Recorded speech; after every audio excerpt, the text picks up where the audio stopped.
Ladies and gentlemen, the clock on my device in front of me has just clicked over to 2 p.m, so let us start today's Cabinet meeting. And may I welcome you all to what is likely to be the penultimate Cabinet meeting of this administration. As far as I understand at the moment, the final Cabinet meeting will take place 4 weeks today. This meeting is being webcast live and will be available to watch subsequently on the Council's website.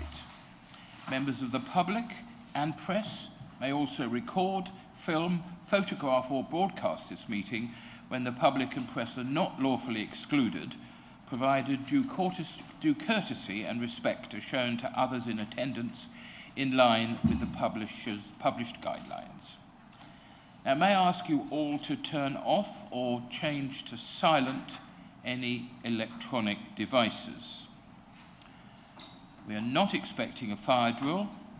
In the event of an alarm sounding, please leave the chamber by following the fire exit signs at the rear of this chamber, and the fire evacuation instructions can also be found on page 4 of the agenda.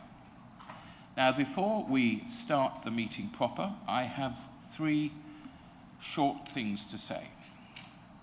The first is about Ukraine. It's with a sense of melancholy that we mark today the 4th anniversary of Russia's illegal and unjustified invasion of Ukraine. Huge loss of life has occurred over these 4 years, and our thoughts for the many hardships incurred by the people of Ukraine remain deep within us, as does their determination to maintain their sovereignty. May an honourable peace settlement come soon. Now, the second thing that I want to say is this is only the second time that I've chaired Cabinet. The first time happened to be on November the 5th, about 18 months ago, and I started that occasion by reading a piece of poetry. So I feel I've set myself a bit of a precedent here, so I'm going to read you another piece of poetry. And the poem I've chosen is by a man called Cecil Leigh, C.H. Leigh, who was born and lived in Aldringham, a village between Leiston and Aldeburgh. And he was an artist, an architect, and a poet. And in 1937, he wrote a very touching poem called To Suffolk.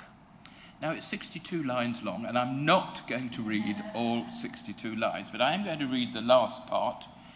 He goes through season by season, analysing what's happening in Suffolk and saying, well, perhaps it's time I left the county and broadened my experiences, and then he changed his mind, and he does that after spring, he does that after autumn.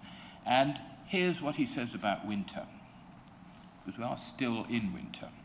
When pool and stream were frozen hard, and cattle stayed within the yard, well, when elms were red and ash trees black, and sparrows robbed the farmer's stack, when tilth and fallow changed to stone, and hoodies fought around a bone, when hands were numb and minds depressed, and snow the naked trees had dressed, said I will away from here in this hard season of the year. Yet here I stay, and years go by, and Suffolk knows the reason why. I don't know how that gets minuted if at all, but let us now start the agenda properly. And item 1 is apologies for absence, please. We have received apologies for absence from Councillor Matthew Hicks and also Councillor Andrew Reid. Thank you. All the rest of the Cabinet are present. Are there any declarations of interest in dispensations? None are indicated. Item 3 is the minutes of the previous meeting. They are within our pack, covering pages 5 to 16. Are there any comments? If not, may we please accept these? Thank you, and I will sign them at the end of the meeting. Item 4 is public questions, and I believe, well, I'm told there are no public questions today. So we'll move on to the standing item. Item 5, scrutiny and audit update to Cabinet. There should be a copy of this report in front of you, and may I call upon Councillor Michael Ladd to introduce this. Thank you, Chairman. I was tempted there to read this out in rhyme, but I don't think I probably will. I'm reporting on 3 scrutiny meetings: the Health Scrutiny on the 21st of January, the Audit Committee on the 22nd of January, and the Scrutiny Committee on the 10th of February. So the first one, the Health Scrutiny Committee, 21st of January, when it received an update on the NSFT improvement programme. You'll see the committee understood that the NSFT is making good progress on its improvement journey, whilst recognising there's still more to do, and looked forward to monitoring its future progress. There are 2 recommendations at the bottom of page 1. The first one was about a mechanism to promote NSFT's Better Together stakeholder newsletter more widely, especially to councillors, and a plan for communications through the NSFT website and social media to provide members of the public and general practitioners with information about how people can access support for their mental health directly without a referral from primary health care. The other item on the agenda was the resilience of community pharmacy businesses, and you'll see there 5 and 6 there's some comments. I think there's 6 recommendations there at item 6.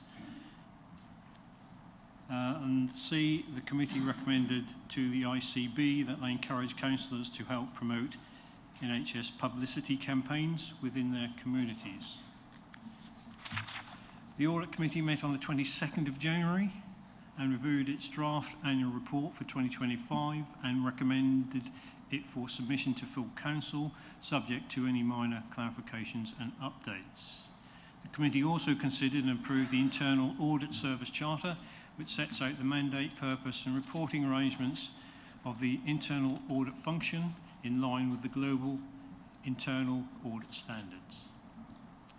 10th of February, the Scrutiny Committee convened in Riverside, Lowestoft, to consider the delivery and outcomes of the project to construct the Gullwing Bridge.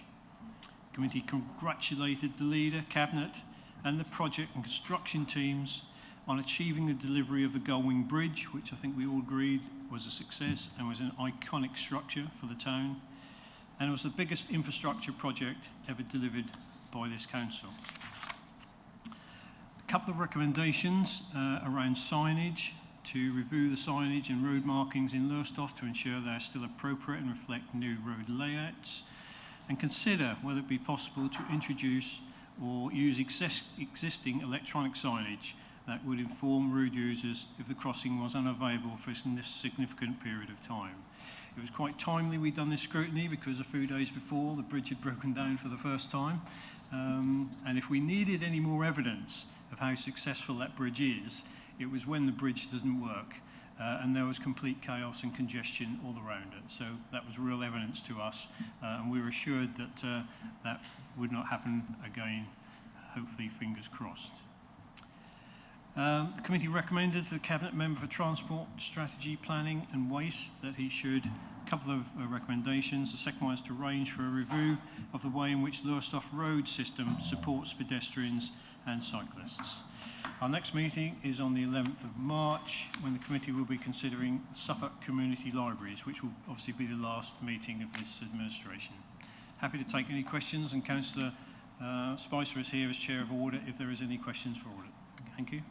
Councillor Ladd, thank you very much indeed. Before I open it to colleagues, can I just pass on a comment made to me by Councillor James Reader, who is a governor of the Norfolk and Suffolk Foundation Trust. And he said that he is, in his position as governor, he sees the tremendous efforts that are being made in the NSFT to move it towards a good rating.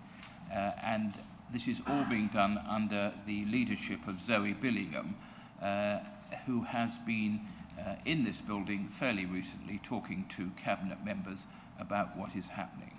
So I wanted to pass that on from him. Are there Any comments from colleagues? Councillor Wiles. Thank you, Chairman, and good afternoon, members and visitors.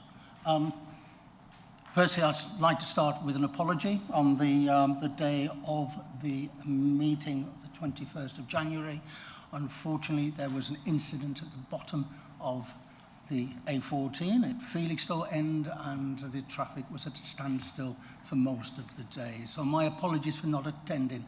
That being said, I thoroughly welcome the information that was in that meeting. To hear that NSFT are continuing on their journey successfully. There was information on reductions in waiting times, for instance, that are very, very encouraging, and also their outreach into the world of social media and to give us more information. On top of that, I am very, very pleased to read the recommendations that the Chairman and the committee brought forward on our pharmaceutical needs. We recognise across the industry the problems that pharmacies are facing, the difficulties they're facing. We are losing many, many good facilities. Much of it is driven by a lack of procurement for the drugs that they need, and also staff retention. But thank you very, very much for all your work. Thank you. Thank you. Councillor Chambers, then Councillor West. I think it was just Councillor West, but that's fine. We will obviously thank the committee for the scrutiny, and really it was just answering your the point you made around the traffic on Lowestoft. I believe that's a review that will take place or is already taking place actually, to look at how the effects of traffic due to the Gullwing Bridge and how it changes traffic movement, and that's an exercise that would take place, but I think it has to take place 12 months or more after the new bridge has been constructed and opened. If I called you inadvertently, I apologise, but you mustn't waggle your finger at me. Councillor West. Everybody said what I was going to say now, but just to support what Councillor Ladd was saying, the scrutiny looking at the sort of 18 months on of Gullwing was very well done. I think informative for everybody. I think a few of us and possibly committee members had a walk under the bridge and to the top to see it all operate in real time. And as Councillor Ladd said, it was literally 2 days after the 30-hour shutdown. And if we were looking for a better advert as to why it was built, we wouldn't have found it in those 30 hours. So I think the committee put forward recommendations that Councillor Chambers and my officers will look at, but I think it was well worth doing, and in Lowestoft as well. And can I finally Andrew Cook on my right, because he was propelled into the hot seat at that meeting at the very last moment. Simon, who was due to be with us, was ill, and Andrew performed very well, as we would expect. So thank you. Any other comments on the scrutiny reports? Thank you. Well, we'll move on to item 6, which is the Council response to the statutory consultation in respect of the Lion Link multi-purpose interconnector. Councillor Rout. Thank you, Mr. Chairman. I think it's important to first set out the purpose of today's Cabinet paper, which is to respond to the statutory consultation on Lion Link put forward by National Grid Ventures. In this respect, as a statutory consultee, we need to respond to the detail of this statutory consultation under Section 42 of the Planning Act 2008. Mr. Chairman, to give a little background, I know there are ongoing concerns, very understandable concerns, in our coastal communities who are exhausted by a seemingly constant stream of energy projects that threaten to erode the special character of the area and the all too apparent piecemeal approach of multiple projects in this respect. There is the ongoing examination of the neighbouring ceiling proposals, which will echo many of the concerns we have expressed in this response, and also affects many of the same residents as Lion Link. The consented Scottish Power renewables schemes, solar projects, water schemes, and of course Sizewell C, which is 2 years into a 12-year build programme. First of all, the detail of this project. The Lion Link project is designed by National Grid Ventures to provide a subsea 2 gigawatt interconnector with the Netherlands, which will complement the existing interconnectors that are already operating between the UK and Belgium, Denmark, France, Ireland, Netherlands, and Norway. In Suffolk, the proposals consist of an underground cabling route from a landfall near Walberswick to a converter station to the southeast of Saxmundham. From there, additional cabling will take electricity to the consented but as yet unbuilt substation at Friston, known as Kiln Lane, forming a connection with the existing Sizewell to Bramford pylon line. The proposed converter station near Saxmundham is required because the undersea cable uses direct current and the onshore transmission network uses alternating current, so DC and AC. National Grid Ventures previously held a non-statutory consultation on these proposals in the last quarter of 2022. The consultation included a range of landfall options and converter station sites. The scheme was further developed with supplementary non-statutory consultation in 2023, which put forward the alternative landfall at Walberswick as the preferred option, which this council, Mr Chairman, strongly objected to due to its proximity to residential properties and its likely impact on this area. The County Council, let me stress, will continue to object to the Lion Link proposals. In accordance with its strategic energy policy, which we'll come to update in a later paper, the Council recognises that new infrastructure is required to provide energy security, deliver growth, resilience, jobs and prosperity, and to adapt to the challenges of a changing climate. But projects will not be supported unless the harms of the project alone and cumulatively, in combination with other projects, are adequately recognised, addressed and appropriately mitigated. Currently, the Lion Link proposals fails to meet this test set out in our policy. Although an interconnector with the Netherlands would strengthen energy security, it would be vulnerable to attack from hostile third-party states. The Council, regarding the lack of coordination with the ceiling proposals with respect to onshore cabling routing, which the applicant has stated is due to European designations off the Suffolk coast. The selection of Walberswick as a landfall site and the long cable route to the proposed Saxmundham converter station is not supported, and we consider it wholly inappropriate. Sections of the cabling route will involve the use of horizontal directional drilling machines, which the applicant has identified will cause significant detrimental noise impacts as a consequence of the need to carry out drilling for several weeks and including continuous drilling for periods of several days, including nighttime works. This, I'm sure members will agree, is unacceptable.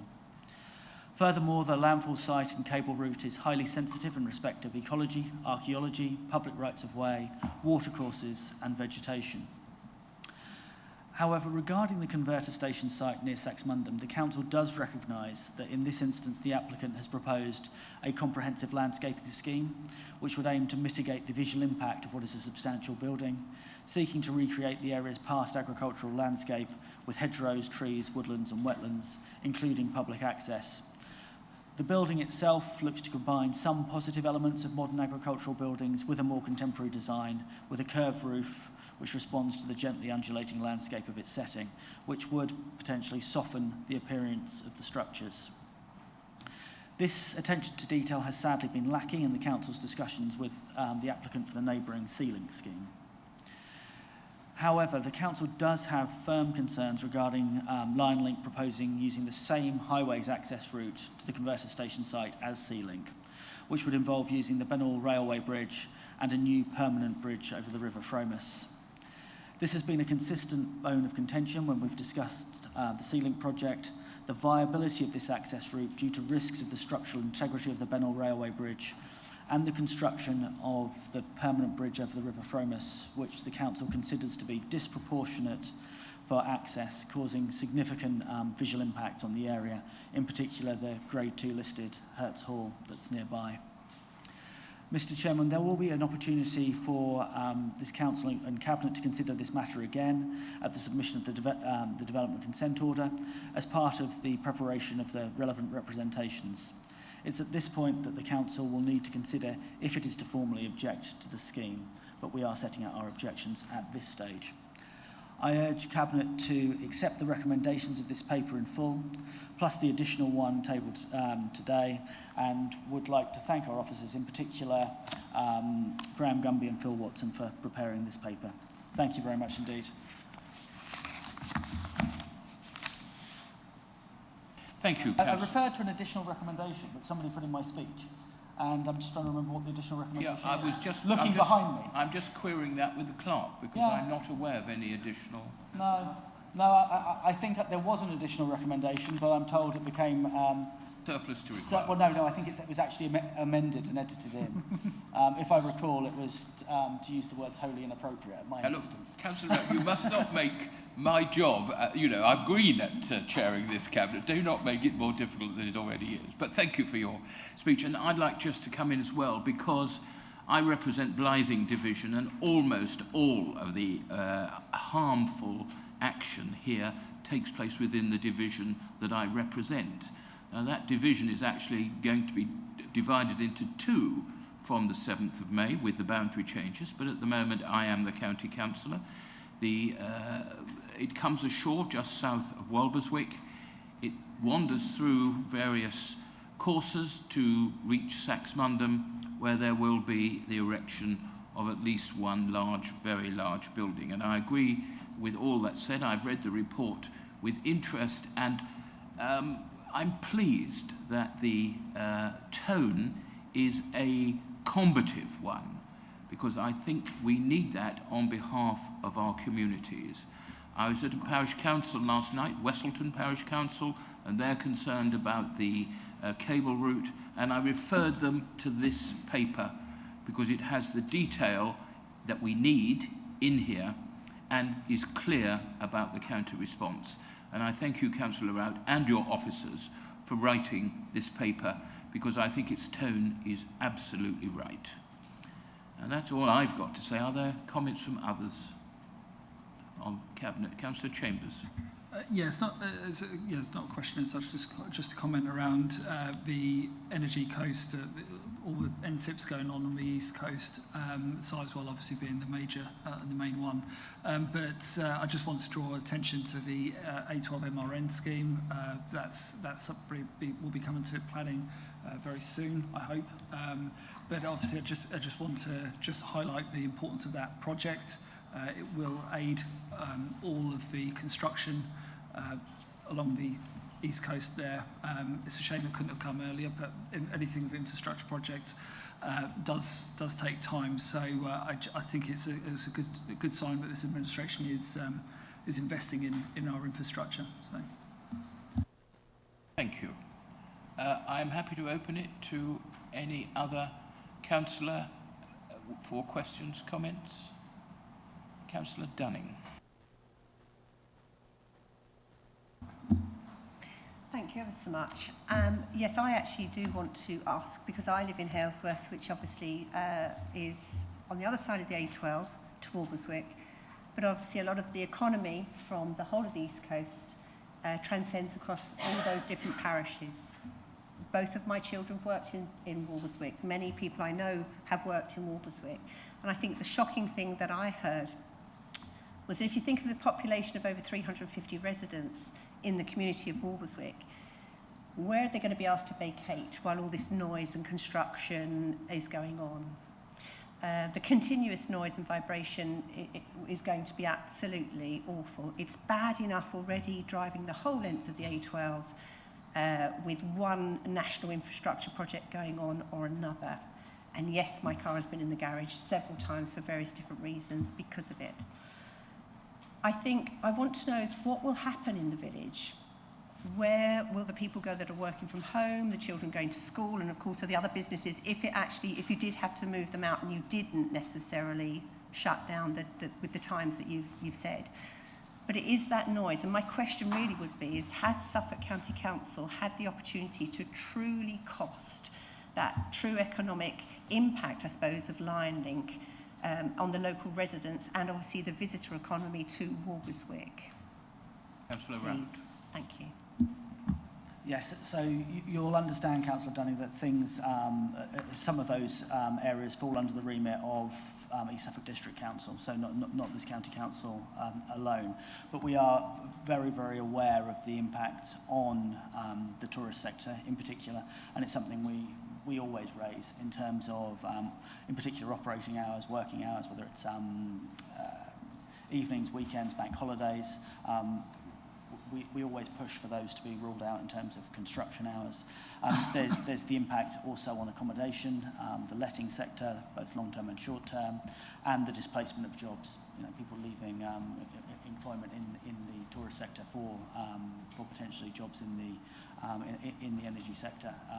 Catering is often given as an example. So yes, absolutely, we look at that. Is it our role to cost that? Are we funded to cost that? Probably not, but it is something that should be looked at in the round. And I think it needs to be looked at holistically across different projects. I think it would be very, very difficult to just single out Lion Link and to just single out Sea Link, and you've got Sizewell Sea as well, so it does need to be looked at in the round. I know that one of the destination management organisations have done some work on this and are perhaps better placed than a county council whose economic development team is rather smaller than that of the districts. In terms of where people will be displaced to, and I think there has been some talk of residents moving out during construction, I haven't yet had any detail on that. I'll bring in officers in a second to see if they have. But clearly we're not yet even at the stage of a formal development consent order application. We are at the statutory consultation stage and we are objecting. And at present we're saying this project should not go ahead. Does anybody want to come in on where people would be displaced to? Mr. Gumby. Yeah, thank you, Chairman. So in terms of the noise impacts, they are specifically nighttime during construction. It is relatively short term, but people would be, one of the potential solutions is to move a certain number of the population out of the village, and I think the feedback they've had from the local community at their drop-in sessions has been quite, not in favour, I'll put it that way. So, yeah, it's a difficult one, and, we can see, everybody can see the issues around that. Can I add, please, about the capabilities of Walberswick Parish Council, of Saxmundham Town Councils, and a whole lot of other town council, parish councils on the cable route, because they are well experienced of dealing with NSIPs, with, of course, Sizewell Sea there. So they know what they're doing. And in fact, one of the members of Walberswick Parish Council is a former senior director of the World Bank. So that gives you the kind of calibre of some of the people that do take a very keen interest in these NSIPs and produce responses of a very high quality. Thank you, and I do appreciate actually, and I can understand exactly how the response came at Walberswick when they actually visited, and I'm sure there were some very angry people, and I do understand the calibre of the people that are actually answering. But I did wonder if you had the scoping, financial scoping. If you've got the link for us to see that, I would be very grateful. But I would also say, please do remember the wider network, because there are many parish councils all the way up to Wrentham, Brampton Inland and across to Halesworth who are also going to be affected because we don't have the properties to let out locally to residents. So the sudden influx of others having to move out or maybe not coming. The ramifications are quite great, and I would like you to include that it's not just the seaside of that East Suffolk that is going to be troubled. It is the whole of that corridor, both sides of the A12. So if you've got scoping for that included, please, thank you. I'm sure you'll note that as Councillor Rout. Thank you. Councillor Ladd. Thank you, Chairman. As my division abuts yours, I was mightily relieved that they picked Walberswick and not north of Suffolk. But I have to say my question really is about the district council. And is Suffolk District Council, are they aligned with our response, or are they slightly different? We speak to East Suffolk regularly. We speak with all of our district colleagues regularly on all of the NSEP projects, and in the main, our responses are usually aligned. I haven't been made aware of any areas of divergence, and ordinarily I would be if we were going in completely different directions. But I will speak to Tom Daly relatively regularly as well, and nothing's been flagged. No, and I'm getting shakes of the head behind me. So yes, we are aligned. Are there any further questions? No? Well, may we come back to you, please, to understand what Cabinet is voting on? Yes, Mr. Chairman. So if Cabinet could turn their attention to page 17 and 18 of their agendas, and I won't read out all of the recommendations, but it's under item 2A through E. May we please have a show of hands? Those in favour, please show. That is unanimous. The next item on the agenda is item 7, the revision of Suffolk County Council's Energy and Climate Adaptive Infrastructure Policy. That's again you, Councillor Rout.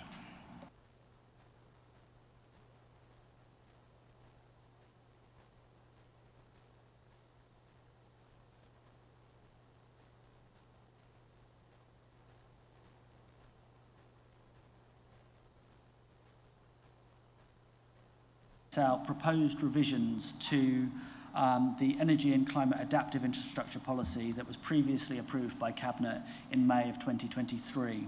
And if you'll recall, we committed to bringing it back regularly when updates were required. Before dealing with the paper in detail, I'd like to take this opportunity to set out the challenges that this authority and its successor bodies are likely to face in the next few years. The current government has made it abundantly clear that it's seeking to expedite the rapid delivery of multiple major infrastructure projects, and I fear and I'm afraid expect that this drive will only accelerate as we get closer to 2029 and a general election. It's also increasingly clear that at least some in government or advising government appear to view local government as blockers to the development of infrastructure, and this isn't the case. John Fingleton, in his Nuclear Regulatory Review, has commented on the provision of funding to local authorities by project promoters through planning performance agreements, or PPAs, that you may have heard me refer to engage in new nuclear projects. He said that this, and I quote directly here, leads to perverse incentives in which local authorities and their consultants can protract disagreements. This is entirely baseless. It's a complete misrepresentation of local authorities' behaviour and is indicative, I'm afraid, of an emerging strand of thinking in some parts of government. At the same time, here in Suffolk, we face the imminent consenting and construction of 2 pylon projects, 3 offshore links, 2 offshore wind farms, as well as a huge solar scheme in the west of the county. These will be rapidly followed by an extensive water pipeline network and drinking water reservoirs and a winter storage reservoir, approximately 2 kilometres square, which will inevitably, given its scale, swallow extensive areas of land and very likely homes and businesses as well. Finally, we know that multiple large-scale solar farms are waiting for clarification of their connections this year to National Grid at locations across the county, such as Friston, Yaxley and Hadley. This will all take place whilst overlapping with the construction period of Sizewell C, which is still not yet at its peak. It is in this light that the growing challenges and significant changes in the government's policy and processes for major infrastructure, it's essential that this council's policy is brought up to date. So what is the challenge for Suffolk and how will the policy respond? First, it's expected that the County Council is likely to engage with the project promoters of multiple solar schemes during this calendar year and beyond. Not only that, but it's expected that some of these developers of consented projects will be seeking to connect data centres to their solar schemes. Recent changes to regulation mean that data centres may now be classed as nationally significant infrastructure projects. The revised policy incorporates the position of this council that was agreed in a motion in 2024 and seeks to protect the best and most versatile agricultural land in the county, such that schemes should not remove Grade 1 or Grade 2 land or extensive areas of Grade 3A land from food production. If you'll forgive me, Mr. Chairman, because I know it's of particular interest to some members, I'd like to go into just a little bit more detail here. The provisional agricultural land classification provided by DEFRA does not differentiate between Grade 3A and Grade 3B land. Only Grade 3A land, along with Grades 1 and 2, is considered to be best and most versatile. Therefore, this distinction, when we single out Grade 3A, can only be made later in project development by the promoter. As a result, the policy is obliged to take a nuanced approach to this problem to ensure that it remains credible. The policy is framed such that in determining the extent and significance of the loss of any Grade 3 land, the Council will give consideration to issues such as, but not limited to, the amount of Grade 3A land as a percentage of the project area, the area of any Grade 3A land lost relative to Suffolk's estimated resource, and the use of agrivoltaic technologies that combine crop production and solar panels. Secondly, the construction of Sizewell C and the anticipated life extension of Sizewell B until 2025 will mean that Suffolk will have the greatest density of operational nuclear power in the UK, with 3 nuclear reactors, as Sizewell C, as members will know, is a twin reactor project. Each of these reactors will require routine outage for refuelling and maintenance. In order that these outages have the least impact on the energy system, they'll be evenly spaced, so each outage will be approximately 6 months apart, as each reactor requires refuelling every 18 months. Each outage brings in thousands of additional contractors for that period. Therefore, the infrastructure policy has been revised to make it clear that the Council will seek to leverage the opportunity of these rolling refuelling outages and maximise economic growth and inward investment. Thirdly, the policy has been updated to reflect the work and lobbying that this authority has done to support the well-being of communities in the face of the impact of consenting construction from multiple major infrastructure projects. I've seen at first hand the impact and stress, anxiety right across Suffolk on individuals and communities because of the impact of this new and proposed infrastructure, as I know of other members. I know there are some in government or working for government, both nationally and locally, who consider concerns for community well-being to be some sort of cover for NIMBYism. This is absolutely not the case. The uncertainty and anxiety caused by these projects is real. It must be managed sympathetically and effectively by project promoters, local government and national government alike. There's a shared duty of care that is essential in the delivery of this new infrastructure. The well-being of communities and individuals must also be a critical national priority and should not be sacrificed in the delivery of major projects. Finally, Mr. Chairman, the policy has also been amended so that it can support the Council's engagement with government and others on the future Road Investment Strategy 4 Plan, or RIS4, to ensure that project promoters take proper account of the key motive impacts of their scheme on the road network, particularly in relation to abnormal indivisible loads. It's also been updated to reflect policy changes and economy and skills and the carbon budget.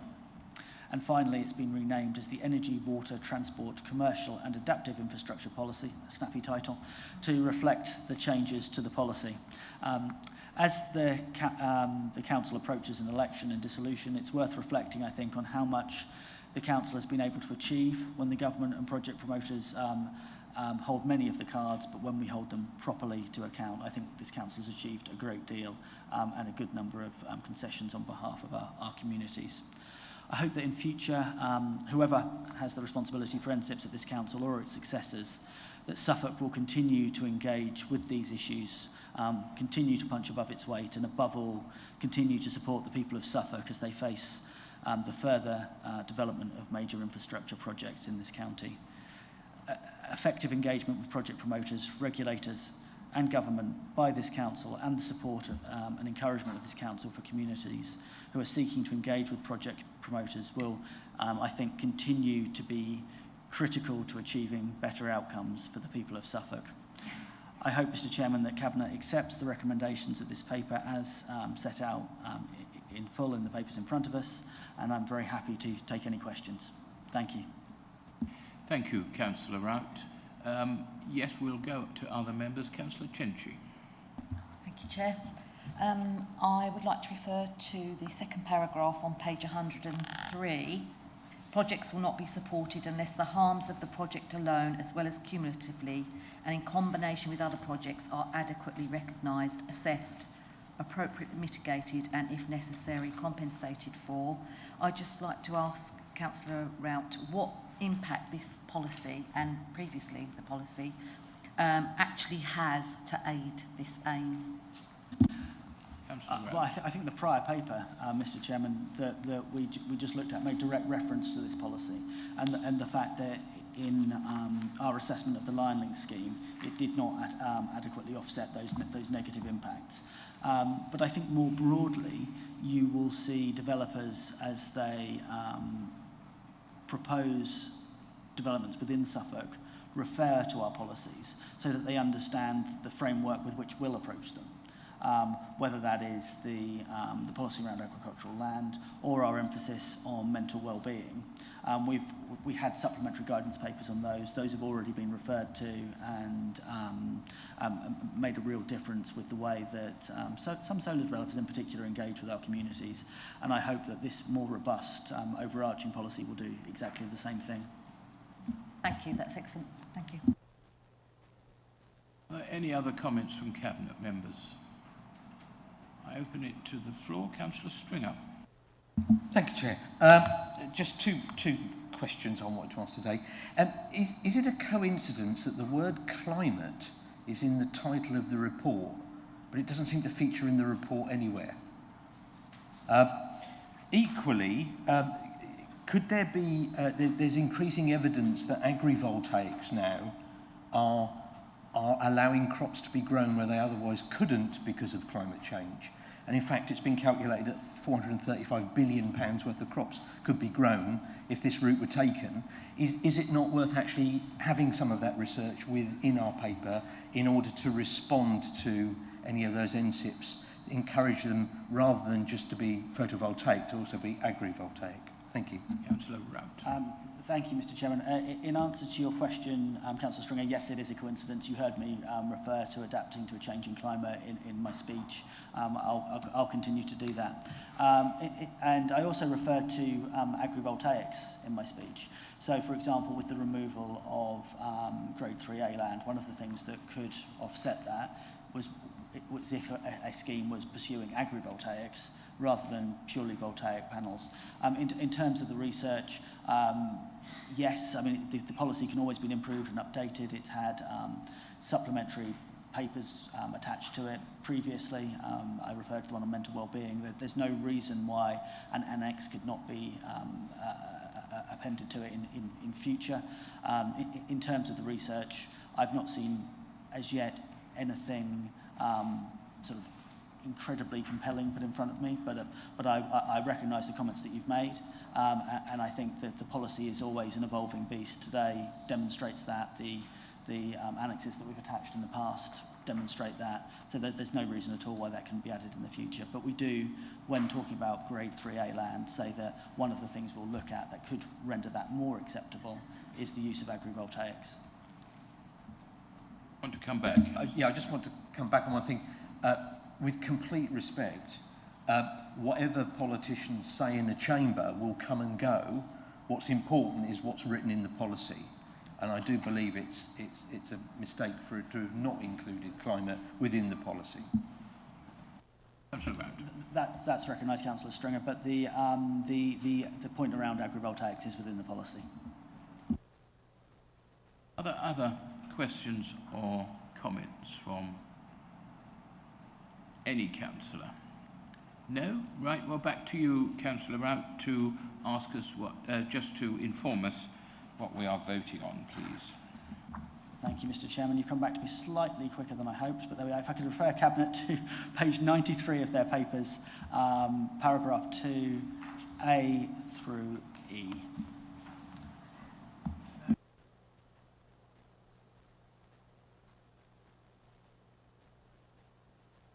That is unanimous. Thank you. We now come on to the last item of the day, agenda item 8, the 2025-26 revenue budget and 2025-29 capital programme, quarter 3 forecast outturn. And that is down to me to introduce, which I will do. I've calculated this is about my 30th financial speech in this council. I don't necessarily think there'll be a 31st, because I don't think finance will necessarily come up again in the limited term that I have before retirement beckons from the 7th of May. But I do thank all our finance team and our officers, and especially here Andrew Philby, who wrote the paper, and Louise Ainsley, who oversees everything, for their incredibly hard work throughout the year. Now, I'm not going to take long today to introduce this paper, because it isn't all that different from the paper that we recently considered about quarter 2. The overspend on this year's budget has decreased by £3.6 million to £17.2 million. And I do hope, and I have a degree of confidence, let me put it like that, that the final outturn at the end of March will be around £15 million, which is what our calculations wish it to be, because that will not put more pressure on our reserves than we expect. We only have a few weeks now to achieve that, but the message is clear to officers in this organisation that we do need to do all we can to reduce this deficit. Now, it's made up, the deficit, in 3 main areas. CYP are £8.5 or so million overspent. ASC is over £3 million overspent, and central resources are just over £5 million overspent. Now, we'll hear from ASC and CYP from the Cabinet members in a moment, but I'll just say a few quick words on the reason for the central reserves overspend. An underperformance of the Fit for the Future savings, affected in large measure by local government reform. We haven't been able to carry out all that we wanted to carry out, all that we anticipated we could carry out when the original report was commissioned. Secondly, we are not getting the amount of dividend from our wholly owned company Veritas, and that is disappointing. We have commissioned an external report, which I hope the opposition have now been briefed on.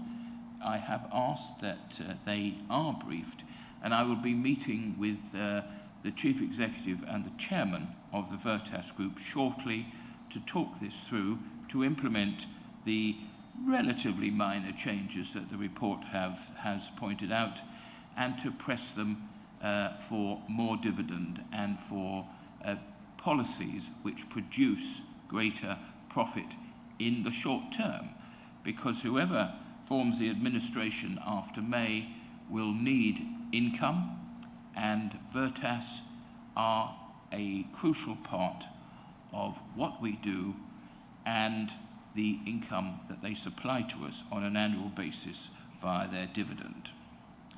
The third element of that overspend in central resources is the National Pay Award this year was in excess of what we estimated, and therefore we have had to carry those excess costs.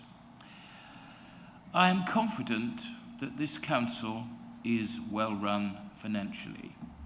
We have faced on literally every day since I was elected as a county councillor financial difficulties.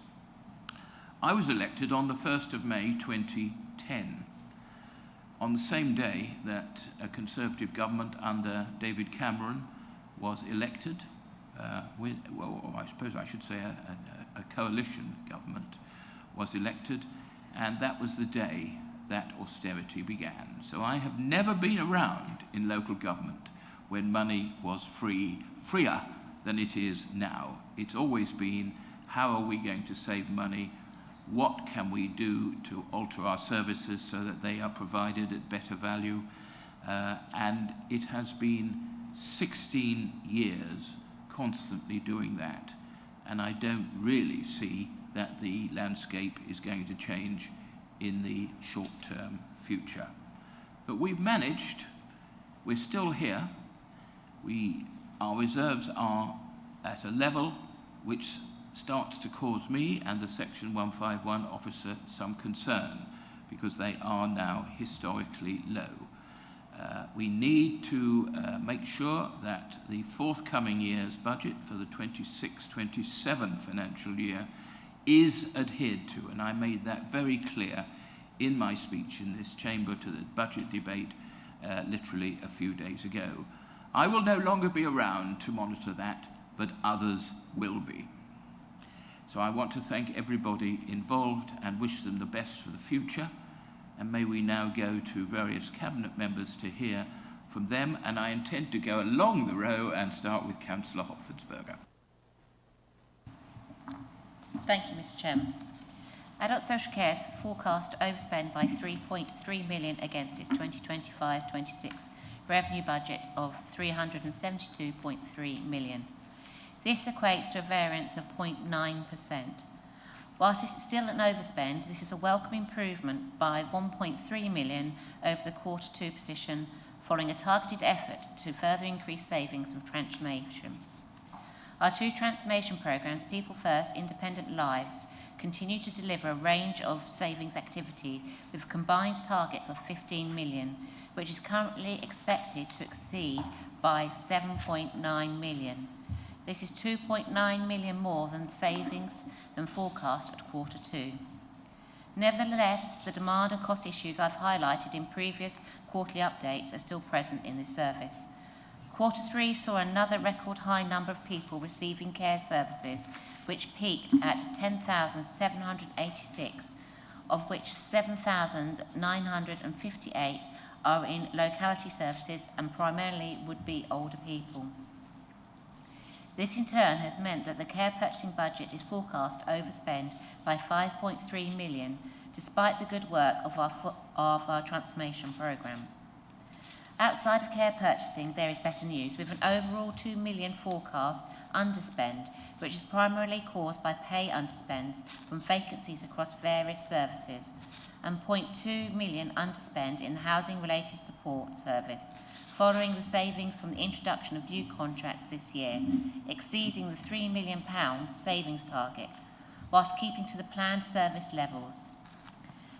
There are forecast overspends of 0.4 million and 0.2 million for digital services and family carers budgets, respectively, but both services help to prevent, reduce and delay the demand for traditional and higher care cost services.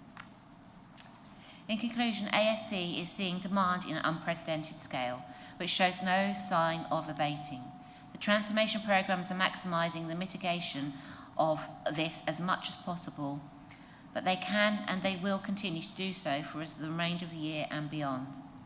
On this point, Mr. Chairman, as I have more time in Cabinet to do so than I did at full council, I would, with your permission, like to put on record my thanks to staff across adult social care who have over 8 years have found and developed new ways of working, saving this authority £84.5 million in the process, which is likely to exceed £100 million by the end of this year, with more to come in future years.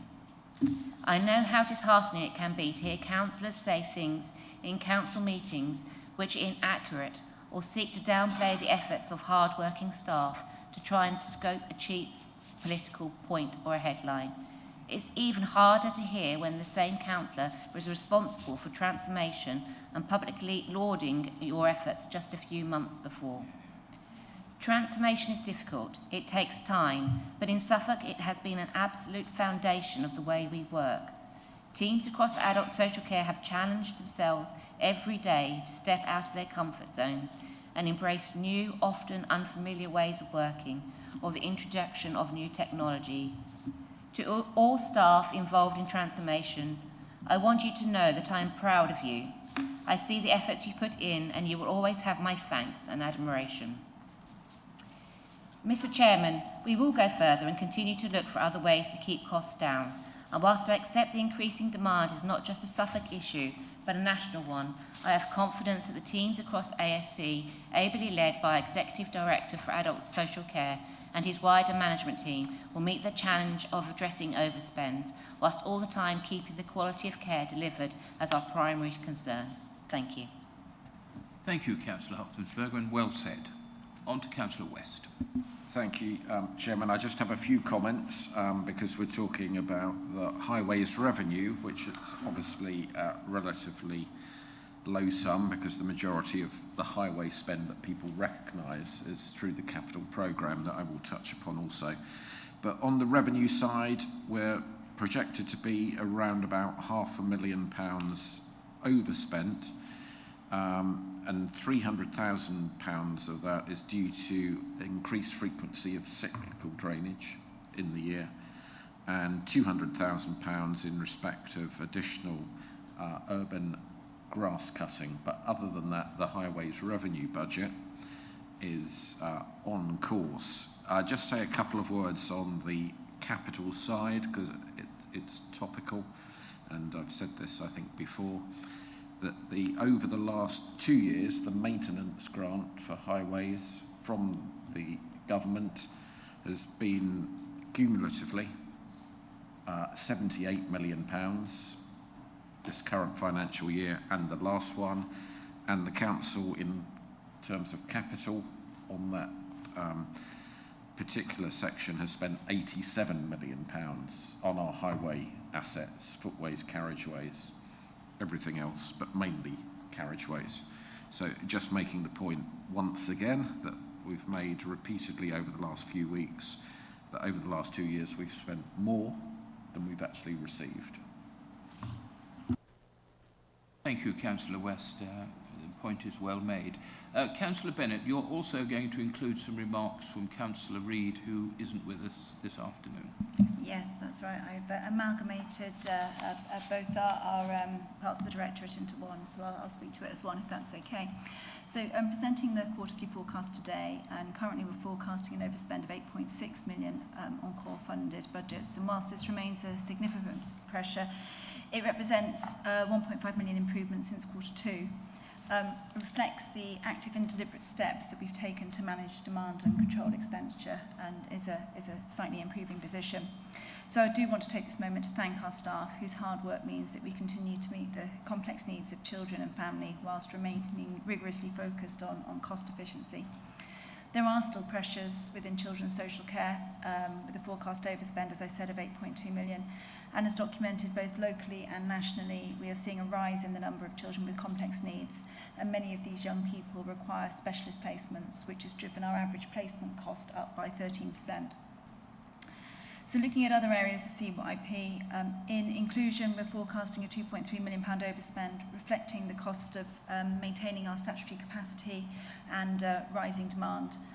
However, in other areas, we are seeing underspend against the budget, such as in education and learning and in home-to-school travel. So we continue to work to actively mitigate our areas of overspend and also investing in our long-term stability, such as by building the new in-house provision that was reported at the last cabinet, or approved at the last cabinet meeting. And whilst registering these homes will take time, keeping children close to home and having those homes within our estate will significantly reduce costs, placement costs in the future. Secondly, our Empower Valuing Care programme is continuing to deliver results with 2 million in cost avoidance this year alone, through improved decision making and more efficient care packages, and we're continuing our work with them as we move forward. And we must recognise our foster carers, who, as skilled and passionate professionals, are the backbone of our service. Their commitment is the reason Suffolk continues to have the lowest costs per child in care in the region.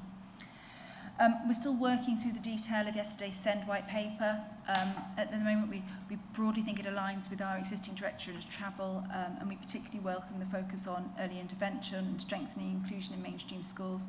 But there's an awful lot to go through, so you'll forgive us if we take some time to make sure we fully understand it before commenting on it in any great depth. And we will continue to work closely with the Department of Education to implement these reforms, as well as the work we're doing on the social care side.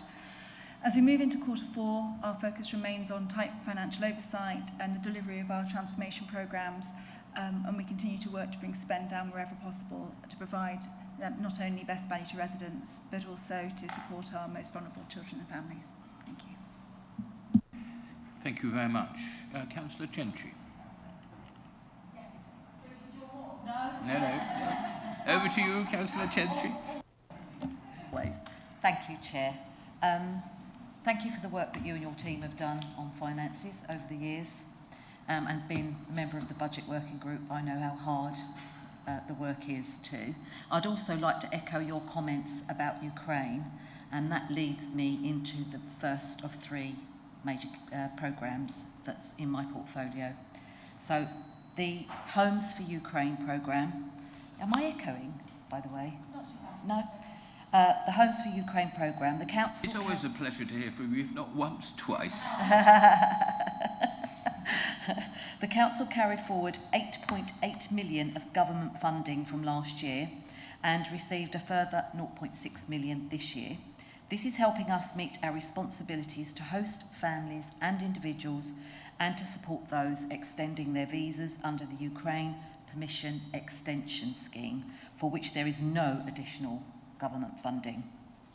Second key programme is the Household Support Fund, totalling 9 million for 2025 to 26, and around 4.7 million of that provides free school meal vouchers during school holidays. 2.6 million supports residents directly through the local welfare assistance scheme, and the remaining 1.7 million is distributed through district, boroughs and the voluntary sector partners to help with housing, food and other essential needs. Turning to libraries, by the end of Q3, we had spent 0.7 million of the 1.8 million library transition budget. The remaining funds will support the ongoing transition and review programme and investment in the new IT infrastructure. On the capital side, the Bungay library improvements remain on track and on budget. Bury St Edmunds library enhancements are due to complete this year, and plans for the extension of Stowmarket Library, planned as part of the capital programme of works, have been delayed until later in 2026. This is due to a proposed development of a community hub, which is being led by Bayberg Mid-District Council, and these plans include a proposal to host the library in the new community hub. The library service would need to look closely at any proposals in terms of value for money and impacts on the service provision, and there are currently no plans to move. We also have a 0.2 million set aside for mobile library vehicle replacement. Given the increasing costs involved, options are being reviewed, with spend now anticipated in 2026 to 27. As has been previously said, libraries are being scrutinised on the 11th of March, and I would urge those that had concerns last year when we brought the service in-house, attend that actually and listen to the real hard work and the development and progress that we've made since. So in summary, these programmes continue to provide vital support to Suffolk residents, helping with the cost of living, supporting those displaced by conflict, and ensuring our libraries remain vibrant community spaces. Thank you, Mr Chairman. Thank you very much. On to Councillor Wiles. Thank you, Chairman. And if I may, I will begin with public protection. At Q3, fire and public safety is forecasting a net overspend of £0.8 million for 25-26. This pressure sits wholly within the Suffolk Fire and Rescue Service, as trading standards and the Joint Emergency Planning Unit are both forecasting to remain within budget. This overspend is driven by three main factors. There is a £200,000 pressure on premises and utilities, reflecting ongoing issues in energy, business rates and cleaning costs. Staffing costs account for the largest pressures at around 0.5 million. This driven by increased incident demand following the driest spring on record and introduction of a new resource to risk model. And whilst this provides a better service to the public, it does, of course, come at a cost. In addition, supplies and support costs are forecast to overspend by around about £100,000, largely due to higher levels of emergency response activity and increased costs of consumables and vehicle maintenance. Mr. Chairman, the service continues to actively manage these pressures and pursue mitigation where possible, with an expectation that the outturn will improve in the year-end figures. However, the Directorate remains, as ever, vulnerable to further in-year pressures, particularly from weather-related incidents demand. I'll move on, if I may, to public health. Public health and communities is forecasting to spend £36.2 million of the public health grant this year. This is 1.1 million above the allocation of 35.1 million, and this will be covered by a planned drawdown from the Public Health Grant Reserve. The majority of that planned drawdown, around £1.3 million, relates to the children and young people 0 to 19 service, supporting ongoing cost pressures in school nursing and health visiting. However, the latest forecast suggests this may be closer to 0.8 million, and so this may reduce the expected drawdown. Importantly, this means there is no overall budgetary impact on the Council's finances for 25-26. A public health grant continues to fund a wide range of services promoting health improvement and protection, from sexual health and substance misuse services to health protection, early years support and community well-being. Overall, the Directorate remains on track to deliver a balanced position within the ring-fenced public health grant while maintaining essential prevention and protection programmes for Suffolk residents. And if I may, on a personal note, I'd like to thank each and every one of our directors, our officers and all our staff for their diligent work to deliver what they deliver on the budget they have available. Thank you. Well said, Councillor Wiles, and thank you for that. It just is a matter of nostalgia now that last spring was the driest on record, where we've had, it seems like, nothing but rain, rain, rain almost every day since Christmas. But there we are. That is part of our climate that we get used to.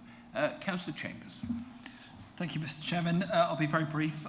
So Transport Strategy is forecasting a slight underspend of 0.2 million, part of which relates to providing the Transport East with some support, which they reimburse to me. Sorry, I can hear an echo. And the other part relates to some grant funding which supports staff. In the waste team, waste is forecasting a 1.3 million underspend in this financial year, which is a big improvement compared to, sorry, I'm just going to move because I can hear it really bad, which is a big improvement from the previous quarter. This is due to larger or higher than anticipated income from the energy from waste facility in Great Blakenham.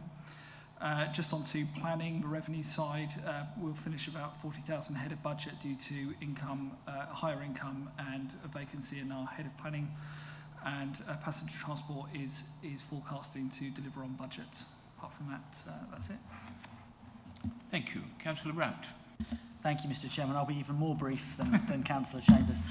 In terms of the nationally significant infrastructure portion of my responsibilities, as I've said at previous meetings like this, the expenditure this council endures responding to those schemes is largely met by planning performance agreements, so it's sort of net neutral for the council. I do have future concerns around some of the solar projects coming forward and whether or not developers in that arena adequately compensate local authorities, but that's more of a future concern. In terms of devolution and local government organisation, members will be very aware that we are awaiting the government's decision on whether it's 1 or 3 councils for Suffolk, and that will of course have implications for this authority in terms of the complexity of any disaggregation or aggregation it has to undertake. And with the decision on devolution, there is a new statutory instrument that will need to be approved, and that will be a matter for the administration post May the 7th. Thank you very much to all my Cabinet colleagues. Happy to open it to the floor for questions and comments. Councillor Stringer. Yes, just got one question from that array of different portfolios, and this one's on the energy from waste plant.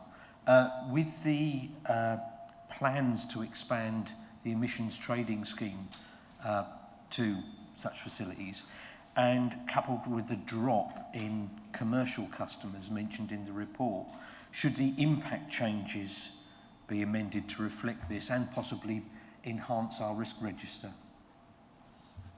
I'm going to ask for someone to come in on that. That's a very good question. I think Mr. Cook. Thank you, members. So I can assure Councillor Stringer that our Directorate Risk Register holds the emissions trading and other risks associated with the future of that facility. As things stand at the moment, obviously we have regular updates via the Cabinet reports on the financial position, but we are reflective that that could well change in the future and holds a risk for us. Any questions or comments from others? Let us turn to what we're being asked to decide, and on page 108 of our papers, paragraph 9, Cabinet is being asked to note various things, A through to F, and F1 and F2. Those who agree that we should note these, please now show with a raised hand. Thank you. That is unanimous.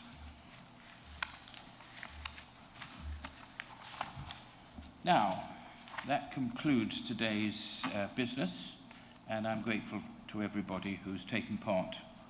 May I ask councillors please to take all belongings, paperwork, and any detritus that you have with you. And can you please place your microphone smart card in the collection box by the meeting room exit and return your nameplate to the table outside from where you collected it. Thank you again, and the meeting is closed.